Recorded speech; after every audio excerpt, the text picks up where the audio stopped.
దేవుడు కూడా ఎవరిని పడితే వాళ్ళను శ్రమ పెట్టడు. ఎవరి మీద దేవునికి నమ్మకం ఉంటుందో, ఎవరి మీద దేవునికి విశ్వాసం ఉంటుందో, ఎవరి బ్రతుకులో ప్రమోషన్ తీసుకురావాలని దేవుడు అనుకుంటాడో వాళ్ళ బ్రతుకులోనే దేవుడు పరీక్షకు అనుమతిస్తాడు అన్నాడు సైతాను. యోబు ఊరకనే నేను స్తుతించలా, అవన్నీ తీసేయి, అప్పుడు నేను దూషించకపోతే నన్ను అడుగు అన్నాడు. అన్నీ తీసేస్తా ఉన్నప్పుడు సర్వం కోల్పోయాడు. యోబు బట్టలు చింపుకున్నాడు, అక్కడి నుంచి లేచాడు. లేచేటప్పుడు సైతాన్ గాడు ఏమని ఉంటాడు తెలుసా? చూడు బట్టలు చింపుకున్నాడు. బట్టలు చింపుకున్నాడంటే వెరీ నెక్స్ట్ చేయబోయేది ఏంటి? నిన్ను దూషిస్తాడు చూడు, నిన్ను శపిస్తాడు చూడు. ఏం చేశాడు దేవుడు నాకు, ఏమిచ్చాడు దేవుడు నాకు అని అనకపోతే అడుగు. సైతాను దేవుని మీద వేద్యం వేసి ఉంటుంది. యోబు లేవనే లేచాడు, బట్టలు చింపుకున్నాడు, బూడిదలో కూర్చున్నాడు.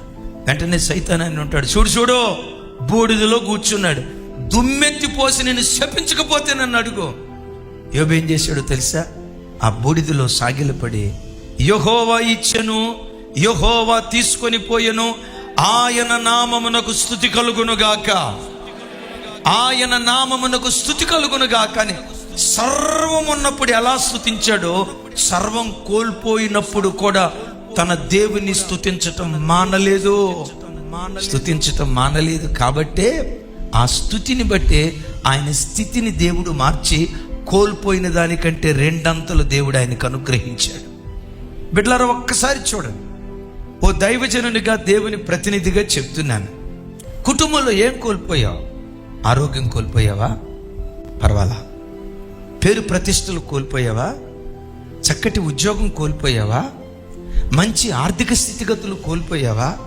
ఒకప్పుడు మా కుటుంబం ఎంత బాగుండేదోనండి, ఎంత సంతోషంగా బ్రతికేవాళ్ళమోనంటే, ఒకప్పుడు ఎంత సంతోషమో, ఇప్పుడు గుండెల నిండా దుఃఖం, పుట్టెడు దుఃఖం పెట్టుకొని వచ్చానండి. పర్వాలా, గుండెల నిండా పుట్టెడు దుఃఖం ఉన్నా ఈ స్థితిలో కూడా దేవుని స్తుతించటం ప్రారంభించు. ఈ స్థితిలో కూడా హృదయమారా ప్రభువుని ఆరాధించడం ప్రారంభించు. నీ స్తుతి కేకలు విని యేసు నామం పేరిట నీ స్తుతి ద్వారా స్థితిని దేవుడు మార్చునుగాక.